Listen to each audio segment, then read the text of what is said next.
Okay, products zimefika. Atix tunaiona hii mafuta ya samaki, feed of greens tunaziona, hizi ni mboga mboga. Naturemin, haya ni madini ambayo yanapatikana katika baharini.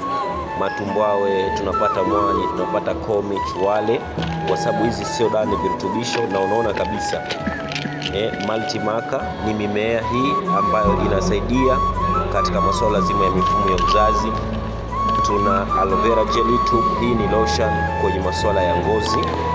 Lakini pia tuna deodorant kwa ajili ya kwapa. Aloe Eva Shield ni nzuri sana na hazina aluminium salt wala chumvi za aluminium. Tuna Forever Toothgel, ni dawa ya meno ambayo kutokana na mmea wa aloe vera, mshubiri and asali, the best toothpaste in the world. Lakini pia hapa chini tuna aloe vera, huu ni mzigo wa mtu. Sasa afya yako ina thamani kuliko pesa, anza kuinvest kwenye afya, na hizi sio dawa, ni virutubisho.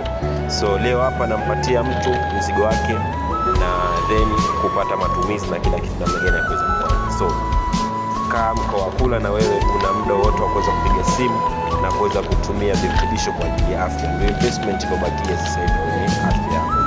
All the best.